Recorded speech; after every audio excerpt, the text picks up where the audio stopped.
What's up? I'm listening to the lounge. D. Marie Love. The whole team stay tuned in. Just cuz.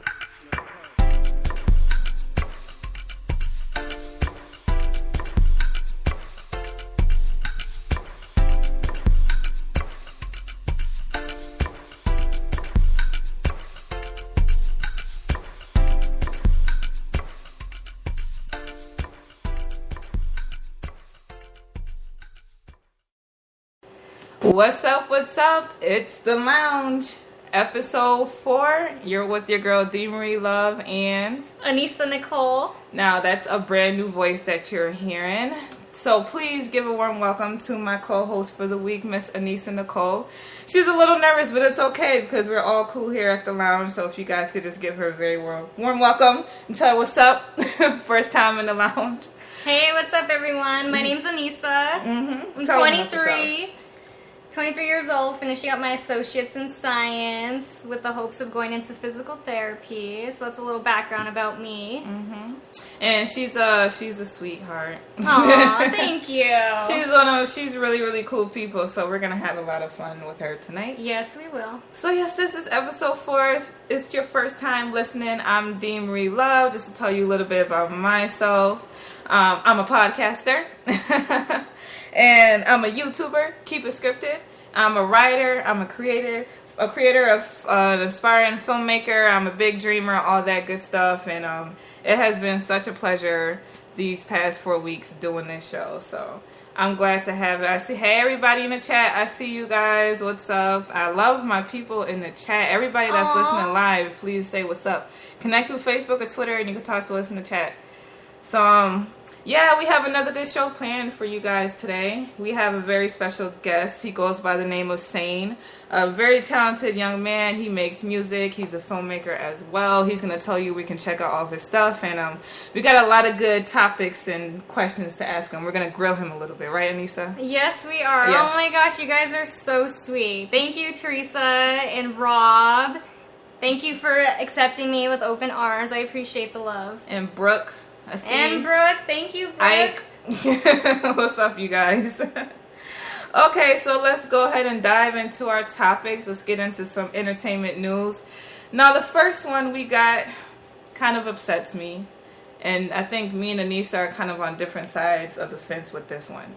Now, if you haven't heard, well, of course you've heard because I'm pretty sure people listening don't live under the rock. But don't live under the rock. A rock. That's a prelude to what we're going to be talking about. Yep. Fast 8 is going to be coming out soon. Last movie, we all know, unfortunately, Paul Walker passed away during the making of it. Yes. So it was kind of tough getting it done. But they got the movie done, and they're going to continue the franchise without him, unfortunately, or fortunately, depending on how you look at it. And apparently, there's some drama going on the set. And none of us wouldn't have known this if Mr. Dwayne "The Rock" Johnson didn't expose it on Instagram. Why you do that? Yeah, to me that is just so wrong and really unprofessional for him to have done that. Yeah, it's like, okay, I love The Rock. America loves The Rock. I think immediately you're always going to be Team The Rock because he's a big boulder of a man, but he seems so sweet. He's like a giant teddy bear. Yeah, like you just want to hug him, and he's always like the beam of positivity through everything. Like even when he was a wrestler before he got into acting, like I just loved this guy. Like he was funny, he's so charismatic. Like everybody loves The Rock. So for him to do something like this that's so out of character for him, like there's something that's really going on.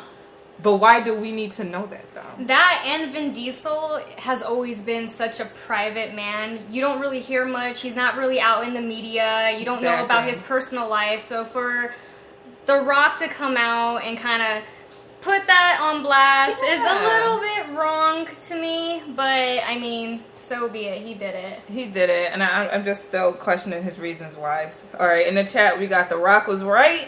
Vin was being a diva and nobody would do anything about it. Okay, so that I think is the mentality that most people have is immediately Team Dwayne Johnson. Yes. Without knowing any of the details of what's happened. Now let's say Alright, sorry, we just got another funny comment. It's better to put him on blast than to slap him in the head in front of everybody. That's a good point. But I still feel like these are two grown men if you have a problem, step to him and bring it to him. They should have done it between them two, and not getting everyone else involved. And this is all speculation, but I did hear that there was a heated confrontation between the two of them in I heard that too in his dressing room. But yes, I don't know if you heard this, but Vin was on a live chat. He did a live stream 2 days ago, and The Rock came up, and he had nothing but positive things to say. Yeah, Vin Diesel's always been a very, he doesn't like to go out there and address or deal with all the speculation and everything that goes on in the tabloids and on social media. So, I mean, I give him kudos for that because nobody wants to get caught up in that drama. I mean, he's just there to work and do his thing. And if I've heard stories that he's been late on set, it delays which production. Is not okay. And it makes everyone else wait around for him like he is a diva. So that's not right, but that's something that the director and the producer should be setting Vin Diesel aside for and making him, do what he's supposed to for There's his people work. disagreeing with us in the chat. They're saying that they want it to be public. I don't know, for people like me who's a fan of the franchise, I don't want to know that. I don't want to know that they're not. That kind of puts a damper on it for me because they've always presented it to be like a big family and things like that. And Rock is absolutely entitled to not like every single person he works with. True. If I was Vin Diesel, The Rock is not the person I'm going to mess with. Like, I don't care how friendly he is. I'm not going to piss that man off for nothing in the world. No. He'd be like, you all set at 8. I'm like, I'll be there at 7:59. Don't worry about it. Like, it's not going to be an issue. So, yeah, he's keeping it real and he's being true to his feelings, but I still think it's just something he should have brought to Vin Diesel, but he didn't. And it just is what it is, but I hope it doesn't affect, the release of this movie and them acting like adults. I don't think it will. They're forward. professionals. They're going to do their jobs. They're going to play their roles. And I don't think you're really going to see that or it's not going to be portrayed in the movie. So that's good. It's just going to be the drama behind the scenes and we'll leave it at that. Yes. So moving on to another movie. And this is going to be the new Spider-Man coming out. Oh, yeah. Zendaya. You like Spider-Man? Yeah, I do. Okay. I like Spider-Man's cool. But there's been 15 Spider-Man movies since 2001, and I'm we don't really need another one. They had the first 3 and that was all right, and then they rebooted it 3 seconds later with another person, and I'm the original isn't even old yet. Yes. Just the last one from the Honestly, I'm a Tobey Maguire Spider-Man fan, so when they when they recast him, I actually never saw The Amazing Spider-Man. I actually refused to watch it. So, but I don't know, this new one coming out, I think I like the boy that kind of introduced him in Captain America? Captain America, right? Yes. And he was going back and forth to Iron Man, and they had split the teams up, and Spider-Man was Team Iron Man, and they introduced the new actor who's going to be playing him, and I did like him. Yeah, I'm actually curious to see this one. But I'm not going to pretend that I'm super excited for a new Spider-Man movie. We've already had 5 in the past 5 years. That's a lot, especially if they're starting over. I don't need to know the background story. I'm sorry, I know his Uncle Ben died. I know he was raised by his aunt, and I know he's gonna get bit by a radioactive spider. How many times are repetitive these now? Story? So, and as we all know, one of his main love interests is Miss Mary Jane. Yes. The lovely redhead. Now, this time around, they're shaking things up a little bit, and it's been rumored that the beautiful Miss Zendaya is going to be playing Mary Jane. Mary Jane, yeah. Oh boy, did people have a reaction to that? I wonder why. What do you think would be the reason that they would not be okay with Zendaya? There shouldn't be a reason for them not to be okay with it. She's an amazing, talented, young actress, and I think people are being ridiculous, honestly. Is it because her hair is not naturally red?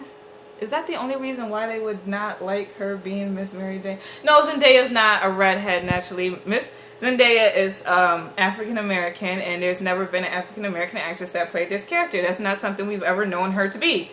But I don't believe, and technically, she's black, but they could still dye her hair, right? It wouldn't be a huge or a deal. wig. But that's not the defining characteristic of Mary Jane. She doesn't have to be a white woman with red hair for the part to be played well and for the movie to be good. Why do we care so much about this. Her color of her skin. That has nothing to do with her acting skills or her capability of playing this character. Yeah, somebody else just said she doesn't fit the role of Mary Jane from the comic books. But, like, what does that mean? Because she doesn't have red hair? Like, they've remade Spider-Man so many times anyways. It's like... Bring something different to the table. Exactly. Make people interested. Make it a new version. It doesn't have to be exactly like the comic book. Every single time. We don't want to see the same rehash of it every single time. If it bothers you that much, just watch the first 5 movies. Yeah, exactly. Just watch the first 5 movies if it bothers you. Stick with that version. She's had a black actress playing her. This is kind of like when Harry Potter and the Cursed Child came out, and everyone found out that Hermione Granger is going to be played by a black woman. It's not the end of the world. Even for me, I was like, "Whoa, that's different." Wasn't expecting that. And then J.K. Rowling said, "I never said that she was white in the books." But your description of her did heavily imply that she was white, so that's what we pictured, and it wasn't. To me, it wasn't a huge deal.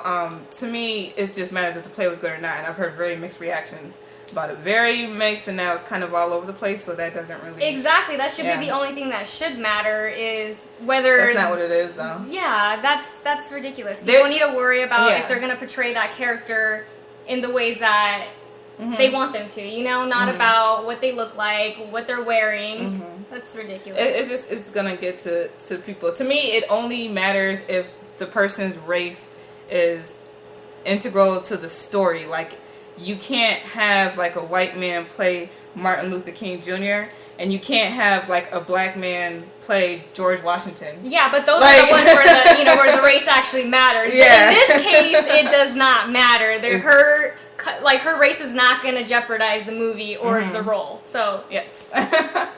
So that's our thoughts on that. I don't really care if Zendaya or somebody else plays Mary Jane, because I'm not checking for a Spider-Man like that. I've seen it enough. So me too. As long as they can act and they can play her role, that's all that matters to me. It's dope that she got cast. Me too. I'm actually a really big fan of Zendaya. I love her. So moving on, we got to follow up on the topic that we were discussing last week.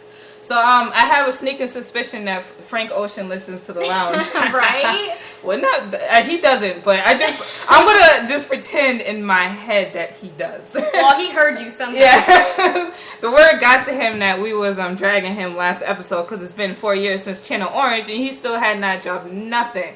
And for years we kept hearing about all these fake release dates and all, like he's gonna be coming out, it's gonna be this year, we're gonna get Boys Don't Cry, all this stuff. Never happened. So we were constantly disappointed. Now, I see you guys in the chat having full-blown conversations with each other. Like, it's okay if y'all make friends, but you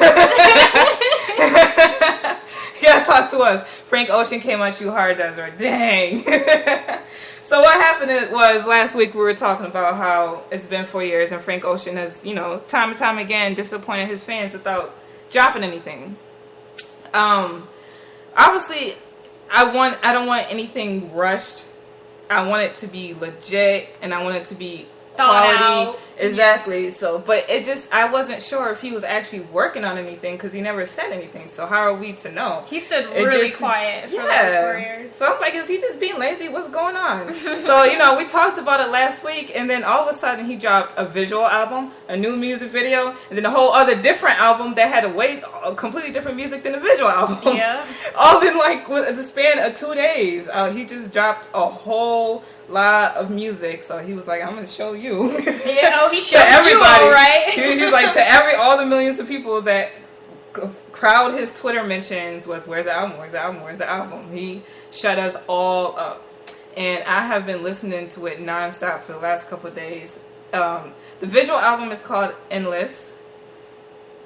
Who brought up football? Why is there should be no football talk in the show. So Endless is the visual album, and then Blonde is the other album that he dropped on Apple Music. And that visual album is really interesting, though. It was interesting to watch. It's 45 minutes of us watching him build a staircase to music, basically. Yeah. And but he did it in a very interesting way, and it's like very artistic, black and white, and it's like